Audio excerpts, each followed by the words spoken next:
आपण आता सुरू करू क्रोमोसोम. क्रोमोसोम्स काय आहे आणि कुठे असतात?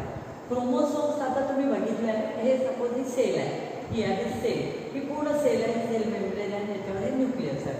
हे न्यूक्लियस आहे. न्यूक्लियसमध्ये in nucleus there are some structure which carries hereditary character from parents to offspring.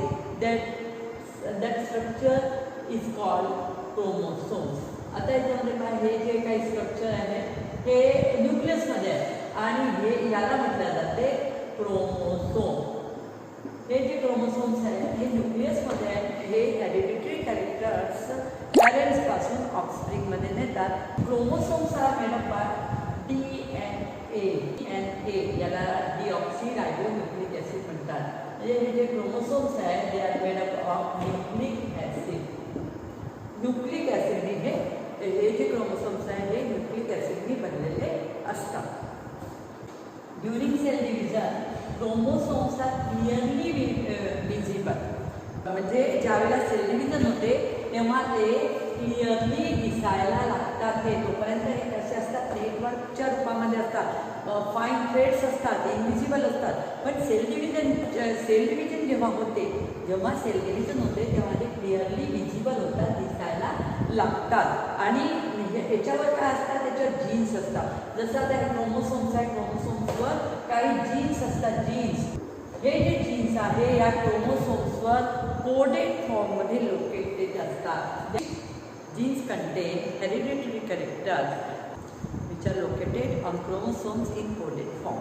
तर म्हणजे हे जे असतात, हे जे जीन्स काय करतात, हेरिडिटरी कॅरेक्टर कंटेन करतात. म्हणजे जीन्सवर काय असतात, हेरिडिटरी कॅरेक्टर्स असतात. हेरिडिटरी कॅरेक्टर म्हणजे आई वडिलांचे, माता पिताचे लक्षणं, माता पिताचे कॅरेक्टरिस्टिक्स त्या जीन्सच्या रूपामध्ये असतात, जीनमध्ये असतात. आणि हे जे कॅरेक्टर्स आहेत हे त्या जीनमध्ये असतात, जे की कोडेड रूपामध्ये त्या जीन्सवर असतात. आणि क्रोमोसोम्सवर हे जीन्सच त्या क्रोमोसोमवर किंवा DNA वर असतात. क्रोमोसोम म्हणजे DNA बनलेला आहे क्रोमोसोम, तर त्या DNA मध्ये जीन्स असतात. आणि हे जे जीन्स आहे हेच हेरिडिटरी कॅरेक्टरला पॅरेंट्सपासून तर ऑफस्प्रिंगमध्ये नेतात. क्रोमोसोम्समध्ये जीन्सच्या रूपामध्ये हेरिडिटरी कॅरेक्टर असतात, जे की पॅरेंट्सपासून तर ऑफस्प्रिंगमध्ये जातात. आपल्या प्रत्येक सेलमध्ये क्रोमोसोम असतात. मग हे क्रोमोसोम जे आहे प्रत्येक स्पीशीजमध्ये जे क्रोमोसोम्स असतात त्याचे नंबर ठराविक असतात. जसं की आपण ह्युमन बिंग म्हटलं, ह्युमन बिंग म्हणजे आपल्यामध्ये जे क्रोमोसोम्स नंबर असतात ते असतात 46 क्रोमोसोम्स आपल्यामध्ये असतात, ह्युमन बिंग्समध्ये असतात. ग्रँडमध्ये 200 फॉर्ममध्ये 26 क्रोमोसोम्स असतात. आपल्या पुस्तकामध्ये अजून काही नंबर दिलेले आहे, कोणत्या स्पीशीजमध्ये कोणते असतात ते आपल्याला बघता येईल. तर आता क्रोमोसोमच्या स्ट्रक्चर बघूया. Chromosome is made up of DNA. हे पाहिजे, हे प्रत्येक क्रोमोसोममध्ये असे कॉईल स्ट्रक्चर दिसत आहे, दॅट इज DNA. तर क्रोमोसोम हे पूर्ण DNAच्या धाग्याने थ्रेडनी बनलेला असतो. आणि जेव्हा सेल डिव्हिजन होते तेव्हा हे कॉन्स्ट्रिक्टेड होतं, म्हणजे हे थोडेसे थिक पण होतात, ते बिकम थिकर. ते थोडेसे थिक होतात आणि त्याच्यावर ते व्हिजिबल व्हायला लागतात, दिसायला लागतात. आणि तेव्हा त्यांच्यामध्ये एक कॉन्स्ट्रक्शन असते ज्याला की सेंट्रोमियर असे म्हणतात. हे ज्या हा पार्ट जो आहे याला म्हणतात सेंट्रोमियर किंवा प्रायमरी कॉन्स्ट्रक्शन हे म्हटलं जाते. सेंट्रोमियर किंवा प्रायमरी कॉन्स्ट्रक्शन इथे याच्यामुळे या सेंट्रोमियरमुळे याचे 2 पार्ट होतात. म्हणजे हे असं दबल्यामुळे याचे 2 पार्टमध्ये असं दबून जातात, त्याचं 2 पार्ट होतात, त्याला आर्म म्हणतात. हे आर्म्स आहे याच्या. आणि हे एक वरच्या अंगात पी आर्म आणि खालच्या अंगात क्यू आर्म असं म्हटलं जाते, ते नावं दिलेले आहे त्याला. बाकी हे अशा प्रकारचं हे डंबल शेप दिसते. कोणता शेप असतो याला, डंबल शेप. हे डंबल शेप दिसते अशा प्रकारे. तर हे आहे आपल्या क्रोमोसोमचं structure. Depending upon the position of centromere there are 4 types of chromosome. 4 प्रकारचे क्रोमोसोम्स होतात त्यांनी तयार. पोझिशन, सेंट्रोमियरची पोझिशन बघू. आता पहिली जी आपण पोझिशन पाहू ती आहे पहिली मेटासेंट्रिक. पहिली जी आहे ती आहे मेटासेंट्रिक. मेटासेंट्रिकमध्ये काय होते, the centromere appear middle of the chromosome. That appear at the middle of the chromosome. म्हणजे इथे जे सेंट्रोमियर आहे एकदम मिडलमध्ये आहे, म्हणून हे व्ही स्ट्रक्चर सारखं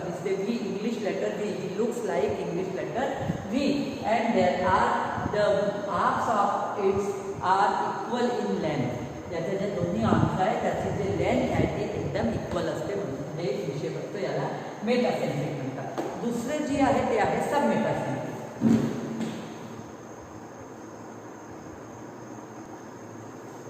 In submetacentric, centromere is present near the midpoint of the chromosome.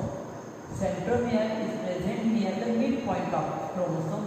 So it is look like a English letter L. It looks like L letter, and in which one arm is slightly shorter than other. म्हणजे थोडीशी त्याच्यामध्ये, कारण की हा जो centromere आहे बिलकुल मिडलच्या जवळ आहे, एकदम मिडलवर नाही आहे पण मिड पॉईंटच्या जवळ आहे, म्हणून याला हे जे आहे एक जी याची आर्म आहे थोडीशी याच्यापेक्षा लहान असते, म्हणजे slightly shorter than the other. The third one is acrocentric. Acrocentric there is centromere is present near the tip of the chromosome. म्हणजे याच्यामध्ये सेंट्रोमियर हा टिपच्या जवळ आहे, छोट्याशा टिपच्या जवळ आहे, म्हणून याला हा जो अक्षर आहे इंग्लिशच्या it look like J letter. Acrocentric chromosome there is one arm is much shorter than the other, so it looks like J. For telocentric, in telocentric the centromere is present right at the tip of the chromosome. म्हणजे हे एकदम टिपवर असते, chromosome टिपवर असते. So it has only one arm and it look like I letter in alphabet. अल्फाबेटमध्ये I letter सारखं दिसते. Generally in somatic cells, somatic सेल्समध्ये आपण बघितलं तर क्रोमोसोम्स हे पेअरमध्ये असतात. In human being there are 23 pairs of chromosomes. तर सोमॅटिक सेल्समध्ये जे क्रोमोसोम्स असतात ते जनरली पेअरमध्ये असतात.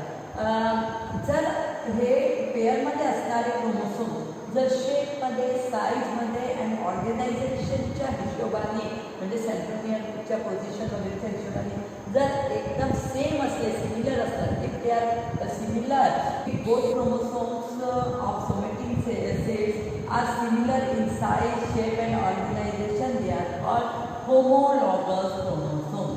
They are known as homologous chromosomes. जर ते शेप, साईज अँड ऑर्गनायझेशनच्या हिशोबाने, म्हणजे त्यांचे सेंट्रोमियरची पोझिशन वगैरे तर दोन्ही क्रोमोसोम्समध्ये सारखी असली, शेप, साईज वगैरे, तर ह्या प्रकारच्या क्रोमोसोम्सला होमोलॉगस क्रोमोसोम्स असे म्हटले जातात. हे बघा, हे जे आहे ते होमोलॉगस क्रोमोसोम्स आहे. But if they are not similar in shape, size and organisation, they are called heterologous chromosome. याच्यामध्ये तुम्ही बघू शकता की हे जे दोन क्रोमोसोम पेअरमध्ये जरी असले तरी हे वेगवेगळे आहे, त्यांचा शेप वेगळा आहे, साईज वेगळा आहे, म्हणून त्याला हेटेरोलॉगस क्रोमोसोम्स असे म्हटले जातात. जे ऑर्गॅनिझम्स रिप्रोडक्शन करतात त्यांच्या सेल्समध्ये एक पेअर बाकी पेअर्सपेक्षा पूर्णपणे वेगळा असतो. जसं आता इन ह्युमन बीइंगमध्ये तुम्हाला माहिती आहे की 46 क्रोमोसोम्स आहे. 46 क्रोमोसोम्स आहे म्हणजे त्याच्यामध्ये 23 पेअर क्रोमोसोम्स आहेत. याच्यामध्ये 22 पेअर्स आहे हे वेगळे आहे, आणि 1 पेअरचं क्रोमोसोम आहे, 1 पेअर हा वेगळा आहे. 1 पेअरमध्ये 2 क्रोमोसोम्स हा वेगळा आहे. तर हा जो एक पेअर जो वेगळा असतो त्याला सेक्स क्रोमोसोम्स असे म्हणतात. आणि उरलेल्या बाकी 22 पेअर्सला ऑटोसोम्स म्हणतात, आणि सेक्स क्रोमोसोम्सला ॲलोसोम सुद्धा म्हणतात. म्हणजे हा जो वेगळा पेअर आहे हा पेअर सेक्स क्रोमोसोमचा आहे. या पेअरला ॲलोसोम किंवा सेक्स क्रोमोसोम म्हणतात, या पेअरला ॲलोसोम किंवा सेक्स क्रोमोसोम म्हणतात. आणि बाकीचे जे पेअर आहे ते बाकीचे उरलेले 22 पेअर आहे, हे जे 22 पेअर्स आहे याला ऑटोसोम्स असे म्हटले जाते. क्रोमोसोम्स हे डीऑक्सीरायबोन्यूक्लिक ॲसिड यांनी बनलेले आहे. This acid is first discovered by Swiss biochemist Friedrich Miescher in 1869. 1869मध्ये फ्रेडरिक मिशनने जेव्हा की ते व्हाईट ब्लड सेल्सवर स्टडी करत होते, व्हाईट ब्लड सेल्स आहे ना, म्हणजे श्वेत रक्तकणिका ज्याला आपण म्हणतो, व्हाईट ब्लड कॉर्पस्कल्स, व्हाईट ब्लड सेल्सवर जेव्हा ते स्टडी करत होते त्या दरम्यान त्यांना या 1869मध्ये न्यूक्लिक ॲसिडचा शोध लावला. This nucleic acid is located in nucleus, so it is named nucleic acid. न्यूक्लियसमध्ये सापडल्यामुळे याला न्यूक्लिक ॲसिड नाव दिलं गेलं. पण नंतर हे रिअलाईज झालं की हे न्यूक्लियसच्या व्यतिरिक्त हे अदर पार्ट्समध्ये सुद्धा असतात. They are present in other parts of cells also. They are found from virus, bacteria to human beings. ते सगळ्याच ऑर्गॅनिझम्समध्ये असतात. म्हणजे हे जे DNA आहे हे प्रत्येक ऑर्गॅनिझममध्ये असतात. व्हायरसमध्ये, बॅक्टेरियामध्ये, ह्युमन बीइंग्समध्ये, ते मग प्लांट्स असो, ॲनिमल्स असो, प्रत्येकामध्ये DNA असतात. आणि DNAचं स्ट्रक्चर जे आहे ते सगळ्या ऑर्गॅनिझममध्ये सारखंच असते. आता आपण बघू what is the function of DNA. याचे जे कार्य आहे DNAचे फंक्शन्स काय. इट कंट्रोल फंक्शनिंग, म्हणजे ते पूर्ण सेलचं फंक्शनिंग करते, फंक्शनिंग कंट्रोल करते, ग्रोथ कंट्रोल करते, ग्रोथवर पण कंट्रोल ठेवते आणि डिव्हिजन ऑफ सेल, रिप्रोडक्शनवर सुद्धा हे कंट्रोल ठेवत असते. तर हे याचे फंक्शन आहे.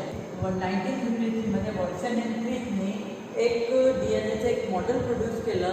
त्याला डबल हेलिक्स मॉडेल असे म्हटले जाते. ज्यामध्ये दोन न्यूक्लियोटाईड, हे न्यूक्लियोटाईडचे थ्रेड्स आहेत. हे जे दोन थ्रेड्स आहेत ते पॅरलल आहेत, ते एकमेकांसोबत ते एकमेकांना गुंडाळलेले आहेत. तुम्ही पाण्याची टाकी पाहिलेली आहे. पाण्याच्या टाकी तर बघितलीच असेल की पाण्याच्या टाकीमध्ये वर जायसाठी जर तुम्ही वर जायच्यासाठी अशा राऊंडेड अशा पायऱ्या असतात. नसेल बघितली तर बघून घ्या. पाण्याची टाकी कुठे तुम्हाला दिसते आणि पाण्याच्या टाकीच्या इथे ज्या शिड्या असतात, ज्या लॅडर्स असतात त्या कशा असतात, अशा राऊंडेड असतात. म्हणजे का तसंच आपण एखाद्या लिबिंगाला गोल गुंडाळा नाही असं सोडा, ते कसं असा राऊंड घेते. तशा प्रकारे आपण बघूया की हे स्ट्रक्चर तसेच आहे की दोन पॅरलल थ्रेड्स आहेत. न्यूक्लियोटाईड हे जे थ्रेड्स आहेत त्याच्याने बनलेले आहे, न्यूक्लियोटाईडने बनलेले आहे. Two threads of nucleotide they are coiled around each other. एकमेकाच्या भोवती असे गुंडाळलेले आहे. म्हणजे असं त्या शिड्याच पहा तुम्ही लक्षात डोक्यात, त्या शिड्या ना जे की आपल्याला पाण्याच्या टाकीसाठी वर जायला असतात तर त्या ज्या अशा फ्लेक्झिबल असतात, अशा प्रकारे असतं, असं गोल बिलकुल फिरून आपण खाली येतो त्यांनी, किंवा खालून असे कॉइल अराउंड इच अदर. याचे जे दोन्ही स्ट्रँड आहेत, हे दोन्ही जे आहे म्हणजे आपण ज्याच्यावर रेल त्याला म्हणतो, हात पकडून चालतो, ज्याच्यावर आपण आहे ना दोन्हीकडून अशा पायऱ्या असतात तर त्याला हात पकडून हात धरून त्याला उतरता रेल म्हणतात. तर जे दोन्ही रेल आहे ते स्मॉल मॉलिक्युल्सने बनलेले असतात, त्याला न्यूक्लियोटाईड म्हणतात. त्याला काय म्हणतात, न्यूक्लियोटाईड. ह्या DNAला ज्याला की मास्टर मॉलिक्यूल म्हटलं जाते, master molecule. It is made up of some small molecule which are called known as nucleotides. DNA हा जो मास्टर मॉलिक्यूल आहे हे बऱ्याचशा स्मॉल न्यूक्लियोटाईडने बनलेला असतो. DNA हा अनेक स्मॉल मॉलिक्यूल न्यूक्लियोटाईड्सपासून बनलेला असतो. आणि या न्यूक्लियोटाईड्समध्ये काय असते, न्यूक्लियोटाईड्समध्ये असतात नायट्रोजन बेस आणि फॉस्फोरिक ॲसिड, जे की शुगर मॉलिक्युल्सशी जोडलेला असतो. शुगर डीऑक्सीरायबोज शुगर, याचं नाव आहे डीऑक्सीरायबोज. तर डीऑक्सीरायबोज शुगर हे जे आहे हे आपसमध्ये डीऑक्सीरायबोज शुगरशी जोडलेले असतात, नायट्रोजन बेस आणि फॉस्फोरिक ॲसिड. नायट्रोजन बेस हे 4 प्रकारचे असतात.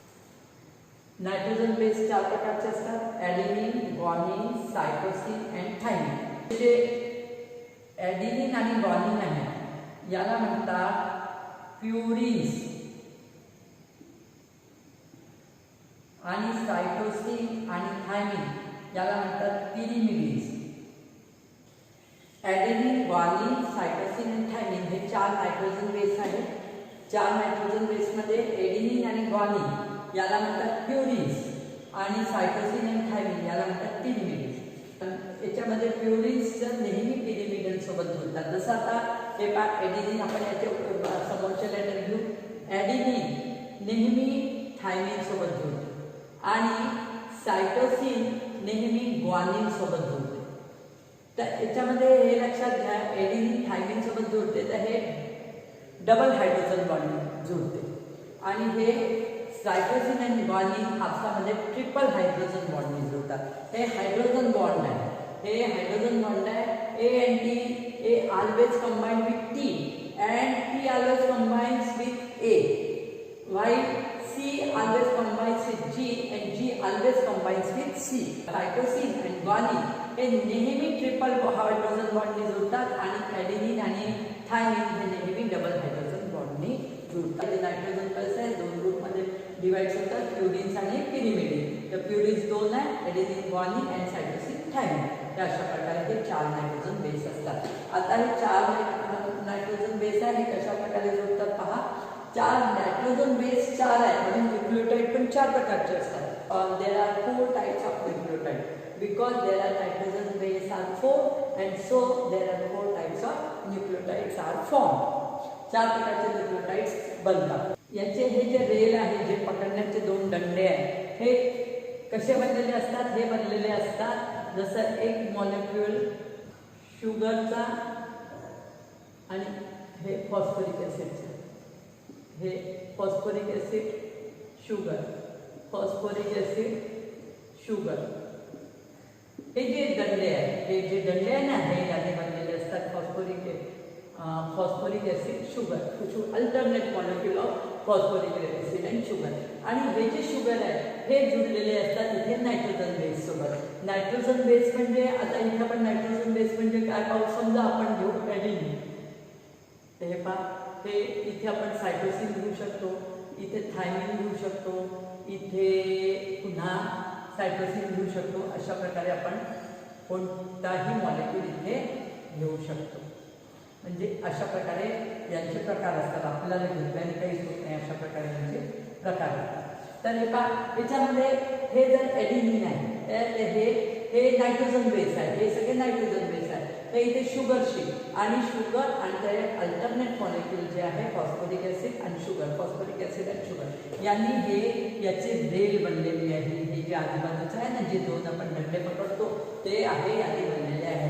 आणि आता हे जे मधला भाग ज्याला की आपण अशा पायऱ्या म्हणतो, रंग, हे अशा प्रकारे हे कशाने बनलेलं आहे हे आपण बघू.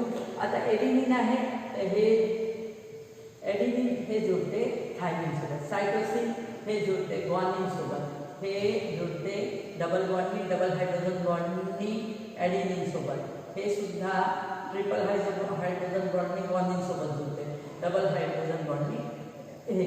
आता याच्यानंतर ते पुन्हा जोडतील शुगर सोबत आणि हे अटॅच होतात फॉस्फरिक ॲसिड सोबत. अशा प्रकारे हे डबल हेलिक्स स्ट्रक्चर हा दिसून येते. हे 2 याचे रेल आहे, हे आजूबाजूचे, आणि हे जे आहे हे याच्या आतमधलं हे स्ट्रक्चर हे आहे, जिथे की सायटोसिन ग्वानिन ट्रिपल हायड्रोजन बॉन्डनी, थायमिन आणि ॲडेनिन डबल हायड्रोजन बॉन्डनी जुळलेले आहे. त्याच्यामध्ये हे शुगर आणि अशा प्रकारे हे थोडंसं आपण स्ट्रक्चर इथे घेतलेलं. आता हे स्ट्रक्चर तुम्ही बघा, तर याच्यामध्ये अशा प्रकारचे नायट्रोजन बेस आणि जे न्यूक्लियोटाइड्स जे जुळलेले आहे, हे जसं हे नायट्रोजन बेस असे वाटत आहे की इथे याच्या थोड्याशा स्टेप्स आहेत आणि या प्रकारे जुळले. आता आपण याच्यामध्ये इतकी व्हरायटी असते इथे की आता हे ए नंतर इथे सायटोसिन आहे, इथे आपण कोणत्याही प्रकारचे मॉलिक्युल्स याच्यामध्ये होऊ शकतात. तर अशा प्रकारे जर आपण बघितलं तर असे व्हेरियस जीन्स तयार होतात. याच्या एका सेगमेंटला जीन म्हटलं जाते, याच्या एका सेगमेंटला डीएनएच्या एका सेगमेंटला हे जे डीएनए बनलेलं आहे याच्या एका सेगमेंटला जीन म्हटलं जाते. आणि जीन जे आहे हे जीन हेरिडेटरी कॅरेक्टर्सचं ट्रान्सफर करते. याच्यामध्ये या जीन्समध्ये ह्याच्यामध्ये बरेचसे कॅरेक्टर्स असतात. हे जो एक जीन आहे तो एका कॅरेक्टरसाठी असतो. बरीच व्हरायटी असू शकते, कारण की 4 प्रकारचे न्यूक्लियोटाइड आहेत. इथे आपण बघू शकतो PTA, PA हा जीन वेगळ्या प्रकारचा होऊन जातो. तर अशा प्रकारचे अनेक व्हरायटी असतात. त्याच्यामुळे जीन्स वेगवेगळ्या प्रकारचे, बऱ्याचशा प्रकारचे डिफरंट प्रकारचे जीन्स तयार होतात. आणि हे जे जीन्स आहे हे काय करतात, हे याच्या मी तुम्हाला सांगितलं की जशा एका पार्टला याला जीन म्हणतात आणि हे एक कॅरेक्टरचा हा जीन एका पर्टिक्युलर कॅरेक्टरचा जीन आहे. जसं आपण म्हणू की एक घारे डोळ्याचा जीन आहे, किंवा टॉलनेसचा जीन आहे, किंवा कुरळी केसांचा जीन आहे. अशा प्रकारचे कोणतेही जे कॅरेक्टर्स आहेत त्याचे अलग अलग प्रकारचे जीन आहे. आणि त्याच्यामुळे जे हेरिडिटरी कॅरेक्टर आहे हे पॅरेंट्सपासून तर ऑफस्प्रिंग्समध्ये जातात. आणि म्हणूनच जे ऑफस्प्रिंग्स असतात, जे मुलं असतात, जे पॅरेंट्सचे सिमिलरिटीज दाखवतात, कारण की त्यांच्यामध्ये अशा प्रकारे हे जे जीन्स आहे हे पॅरेंट्सचे जीन्स मुलांमध्ये जातात, म्हणून ते ऑफस्प्रिंग परिषद सिमिलरिटी हे आपल्या पॅरेंट्ससोबत दाखवतात. आता याचे फंक्शन फंक्शन याला सुद्धा फंक्शनमध्ये काय करतात. It is functional in the category second control structure and function of cell and of body. Gene हे सेलचं आणि बॉडीचं स्ट्रक्चर आणि फंक्शन कंट्रोल होतं. Transmit hereditary characters from parents to offsprings. जे मुलं आहेत त्यांच्यामध्ये पॅरेंट्सचे कॅरेक्टर्स आहेत त्यांच्या ऑफस्प्रिंग्समध्ये जीन्सच्या सहाय्याने जातात. Information about protein synthesis stored in कोणत्या प्रकारचं प्रोटीन कोणत्या आपल्याला लागणार आहे ही सगळी इन्फॉर्मेशन प्रोटीन सिंथेसिसची पद्धत जीनमध्ये स्टोर असते. त्याच्यानंतर आपण पाहू की हे जे आहे हे तुम्ही बघितले की हे लाईनमध्ये अरेंज असतात. त्याची जी लाईन आहे याचा जो सिक्वेन्स आहे हे चेंज होत नाही आणि त्याच्यामुळे हे जे जिनोम आहे हे स्पेशल कॅरेक्टर्स आहे. याच्यामुळेच क्रिमिनलचं आयडेंटिफिकेशन पण याच्यावरून होते की हे याच्यासाठी माहिती पडते या प्रकारची टेस्ट, कारण की याच्यामध्ये हे जो सिक्वेन्स आहे हा चेंज नाही आहे, हा स्पेसिफिक सिक्वेन्स आहे. प्रत्येकामध्ये हा सिक्वेन्स स्पेसिफिक असतो आणि म्हणूनच बऱ्याचशा गोष्टीचा शोध घ्यायसाठी सुद्धा याचा उपयोग व्हायला लागलेला आहे. RNA जसं की इथे लिहिलेलं आहे रायबोन्यूक्लिक ॲसिड RNA हे दुसऱ्या टाईपचा एक मेन इम्पॉर्टंट न्यूक्लिक ॲसिड आहे जे की न्यूक्लियसमध्येच असते. याच्यामध्ये फक्त एकच आहे की याच्यामध्ये जो सिंगल स्ट्रँड असतो. DNA मध्ये आपण बघितलं की डबल हेलिक्स स्ट्रक्चर आहे, याच्यामध्ये म्हणजे 2 स्ट्रँड असतात, परंतु RNA मध्ये फक्त एक सिंगल स्ट्रँड असतो. RNA हा मॉलिक्यूल सुद्धा न्यूक्लियोटाइडने बनलेला असतो, अनेक स्मॉल न्यूक्लियोटाइड्सने. It is form by various small nucleotides. आता हे जे न्यूक्लियोटाइड्स आहेत हे कशाने बनलेले असतात आपण बघूया. RNAचा हा थ्रेड अनेक न्यूक्लियोटाइडने बनलेला आहे आणि हे जे न्यूक्लियोटाइड आहे हे कशाने बनलेले आहे. Nitrogen base, ribose sugar and phosphate molecule. तर याच्यामध्ये जे नायट्रोजन बेस असतात, नायट्रोजन बेस हे 4 प्रकारचे असतात. नायट्रोजन बेस पाहूया आपण 4 प्रकारचे कोणकोणते आहेत. Adenine, guanine, cytosine and uracil. Instead of thymine there is uracil, it is nitrogenous base and they are attached to adenine.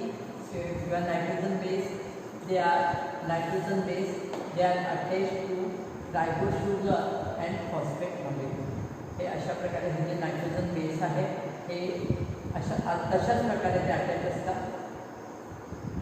Nitrogen base they are attach to phosphate and हे sugar आहे ribo sugar. जसं की आपण DNA मध्ये deoxy ribo sugar पाहिली होती sugar, इथे ribo sugar असते. ही रायबो शुगर आहे म्हणून ते RNA मध्ये रायबो शुगर असते आणि DNA मध्ये डीऑक्सी रायबो शुगर असते.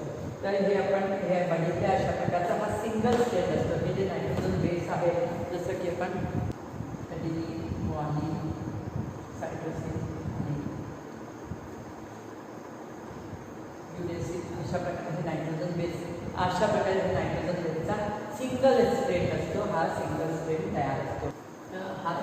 हे सगळे जे आहे न्यूक्लियोटाइड्स हे बऱ्याच प्रमाणामध्ये न्यूक्लियोटाइड्स आपसामध्ये बॉन्ड करतात आणि आपसामध्ये बॉन्ड होऊन एक मॅक्रो मॉलिक्यूल RNAचा बनवतात. तर फंक्शनच्या हिशोबाने there are 3 types of RNA. Ribosomal RNA किंवा rRNA. पहिला आपण बघू रायबोसोमल RNA किंवा rRNA. rRNA ribosomal RNA it is a component of ribosome organelle. Ribosome तुम्हाला माहीत आहे रायबोसोम जे आहे ते हे जे सेल आहे या सेलमध्ये इथे न्यूक्लियस आहे आणि या न्यूक्लियसच्या भोवती एंडोप्लाझ्मिक रेटिक्युलम आहे. हे एंडोप्लाझ्मिक रेटिक्युलम आहे हे आहे एक सेल. या सेलमध्ये हे न्यूक्लियस आहे, हे आहे न्यूक्लियस आणि या न्यूक्लियसच्या भोवती हे आहे एंडोप्लाझ्मिक रेटिक्युलम. एंडोप्लाझ्मिक रेटिक्युलमच्या वर असे दाणेदार स्ट्रक्चर आहे, याला म्हणतात रायबोसोम. याला काय म्हणतात रायबोसोम. हे अशा प्रकारचे रायबोसोम्स असतात. हे जे रायबोसोम्स आहेत हे रायबोसोम हे प्रोटीन सिंथेसिसचं काम करतात. राइबोसोमल RNA म्हणजे they are the component of ribosome organelle and they use in protein synthesis. हे जे राइबोसोम्स आहे हे प्रोटीन सिंथेसिसचं काम करतात. त्याचं जे फंक्शन आहे राइबोसोमचं ते आहे प्रोटीन सिंथेसिस. तर या अशा प्रकारचे जे राइबोसोम्सचे घटक असतात, राइबोसोमचे कंपोनेंट आहे, त्याला they are called ribosomal RNA किंवा RNA. मॅसेंजर RNA म्हणजे कोणता? That carries the information of protein synthesis from genes. जे की जीन्सकडून प्रोटीन सिंथेसिस करण्याची इन्फॉर्मेशन घेतात, त्याला म्हणतात मॅसेंजर RNA. जसं हे पाहिजे DNAची हे चेन निघाली, हे न्यूक्लियस पासून DNAची चेन निघाली आहे. That DNA chain from cell nucleus to ribosome in the cytoplasm. हे याच्यामध्ये सायटोप्लाझम झालेलं आहे ना, हे सेल आहे, सेलमध्ये सायटोप्लाझम झालेलं आहे. इथे काय सांगितलं? DNA chain from cell nucleus to ribosome. म्हणजे DNA चेन ही निघालेली आहे सेल न्यूक्लियस पासून राइबोसोम इन द सायटोप्लाझम. जे सायटोप्लाझममध्ये जे राइबोसोम्स आहे, याच्यावरही असतात आणि स्वतंत्ररित्या इथे पण असतात. असं काही स्वतंत्ररित्या इथेही पसरलेले असतात सायटोप्लाझममध्ये. DNA chain from cell nucleus to ribosome in the cytoplasm which produce protein. म्हणजे हे DNA चेन ही सायटोप्लाझममधून इकडे येते राइबोसोमपर्यंत येते की जे प्रोटीन प्रोड्यूस करतात, which produce protein. That is called messenger RNA. तर म्हणजे याच्यामध्ये जसं दिलं आहे that carries the information of protein synthesis from जीन्समधून हे इन्फॉर्मेशन घेऊन येते इथे राइबोसोमपर्यंत. जीन्सपासून या न्यूक्लियसमध्ये जे जीन्स आहे DNA त्यांच्यापासून इन्फॉर्मेशन घेऊन येते राइबोसोमपर्यंत. आणि जी इन्फॉर्मेशन आल्यानंतर ते प्रोटीन तयार करतात, तर याला मेसेज घेऊन येतात, म्हणजे याला मॅसेंजर RNA म्हणतात. आता थर्ड वन पाहू आपण, ट्रान्सफर RNA.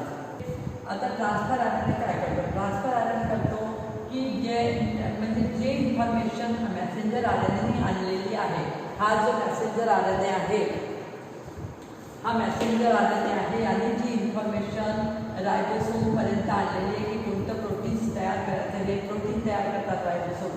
तर हे जे प्रोटीन्सची इन्फॉर्मेशन आणलेली आहे की कोणतं प्रोटीन तयार करायचं आहे राइबोसोमकडे आणलेली आहे जी इन्फॉर्मेशन, त्याच्या थ्रू ते तिथपर्यंत ॲमिनो ॲसिड नेऊन देतात राइबोसोमपर्यंत. हे जे राइबोन्यूक्लिक ॲसिड आहे ते राइबोसोमपर्यंत, हे जे राइबोसोम्स आहेत तिथपर्यंत ॲमिनो ॲसिड्स नेऊन देतात. ते ट्रान्सफर करतात ॲमिनो ॲसिड्स राइबोसोमपर्यंत कोणत्या प्रकारचं प्रोटीन तयार करायचं आहे. तर ॲमिनो ॲसिड जेव्हा जॉईन होतात, ॲमिनो ॲसिड जेव्हा कंबाईन होतात, अनेक प्रकारचे ॲमिनो ॲसिड जेव्हा कंबाईन होतात तेव्हा प्रोटीन तयार होते. तर ॲमिनो ॲसिडपासूनच प्रोटीन तयार होते. तर हे जे प्रोटीन्स कोणत्या प्रकारचे प्रोटीन तयार करायचे आहे, त्याच्यामध्ये कोणकोणते ॲमिनो ॲसिड्स लागणार आहे, हे काय करतात? हे जे ट्रान्सफर RNA आहे ते त्या प्रकारचे ॲमिनो ॲसिड्स या राइबोसोमपर्यंत नेऊन देतात आणि मॅसेंजर RNA जो मेसेज दिला आहे की या प्रकारचं प्रोटीन तयार करायचं आहे, ते त्याला लागणारे ॲमिनो ॲसिड्स हे जे ट्रान्सफर RNA आहे हे राइबोसोमपर्यंत नेऊन देतात. या प्रकारच्या RNAला ट्रान्सफर RNA म्हणतात. तर अशा प्रकारे तुम्हाला तिन्ही RNA समजले असते की याच्या प्रकारे याच्यात 3 RNA असतात. राइबोसोमल RNA जे की या राइबोसोम्सचे कंपोनेंट आहे. दुसरे मॅसेंजर RNA जे की न्यूक्लियसपासून DNA पासून मॅसेज आणतात आणि कोणत्या प्रकारचं प्रोटीन तयार करायचं हे सांगतात. आणि तिसरा आहे ट्रान्सफर RNA जे की कोणत्या प्रकारचं, जसं मॅसेंजर RNA जे सांगितलं आहे अकॉर्डिंग टू मॅसेंजर RNA जे सांगितलं कोणत्या प्रकारचं प्रोटीन तयार करायचं आहे, त्या प्रकारचे ॲमिनो ॲसिड, त्याला लागणारे ॲमिनो ॲसिड हे ट्रान्सफर करतात राइबोसोमपर्यंत. अशा प्रकारच्या RNAला ट्रान्सफर RNA म्हणतात. In 1990, the Human Genome Project was together undertaken by all the geneticists of the world. In June 2000, scientists of this project and Celera Genomics Corporation, a private industry in USA, collectively announced the discovery of the complete DNA sequence of the human genome. म्हणजे 1990मध्ये human genome प्रोजेक्टच्या अंतर्गत सगळे वर्ल्डचे scientist एकत्र आले आणि जून 2000मध्ये त्यांनी एक project केलं आणि एक सेलेरा जिनोमिक कॉर्पोरेशन, एक प्रायव्हेट इंडस्ट्री आहे USA मधली, त्यांनी एक प्रोजेक्ट तयार केलं ज्याच्यामध्ये की sequence DNA complete sequence human बिंग्समध्ये त्यांनी they collectively announce the discovery of the complete DNA sequence of the human जिनोममध्ये जे सिक्वेन्स आहे त्यांनी अनाऊन्स केलं की याची पूर्णपणे शोध लागलेला आहे, की त्याची पूर्णपणे त्याच्यामध्ये जे कंप्लीट जो सिक्वेन्स आहे ह्युमन बिंग्समध्ये त्याचा पूर्णपणे शोध लागलेला आहे. Depending upon the findings of this project, scientist confirmed that the number of genes in the human genome is about 20,000 to 30,000. म्हणजे त्यांनी या प्रोजेक्टच्या थ्रू यांनी सांगितलं की जे माणसांमध्ये जवळपास 20,000 ते 30,000 जिनोम्स असतात. Later scientist discovered the genomic sequence of many micro organism. त्याच्यानंतर बरेचदा सायंटिस्टनी बरेचशा मायक्रो ऑर्गॅनिझममध्ये सुद्धा जिनोम्स हे डिस्कवर केलेले आहेत. Due to research in genome, disease causing genes can be identified. या जिनोमच्या रिसर्चमुळे जे डिसीज होतात, म्हणजे जे डिसीज होतात असे जिनोमसुद्धा आयडेंटिफाय झालेले आहे की ज्या जिनोम्समुळे डिसीज आहे. कारण की हे जे DNA आहे हे कॅरियर आहे, तर डिसीजचे पण कॅरियर आहे, त्याच्यामुळे डिसीजचे जिनोमसुद्धा याच्यामध्ये लक्षात आलेले आयडेंटिफाय झालेले आहे. If disease causing genes are identified, genetic diseases can be diagnosed and properly treated. म्हणजे जर डिसीज ज्याच्याद्वारे डिसीज होतात अशा प्रकारचे जीन जर आयडेंटिफाय झालेले आहे तर त्या डिसीजची ट्रीटमेंट घ्यायला वेळ लागणार नाही आणि त्या डिसीजचं ट्रीटमेंट पण करता येईल. आपण बघितलं की किती इंटरेस्टिंग टॉपिक आहे. तर हे आपल्या शरीरामध्ये हे जे जीन्स आहे फारच इंटरेस्टिंग, म्हणजे DNA आणि RNA फार इंटरेस्टिंग टॉपिक आहे. याचा उपयोग तुम्हाला वर्ग 10मध्ये पण होते आणि वर्ग 9मध्ये पण होते. या व्यतिरिक्त आपल्याला 11-12 केव्हाहीसाठी DNA आणि RNAचं स्ट्रक्चर कधीच बदलत नाही, याचं काम आपल्याला नेहमी पडते. त्याच्या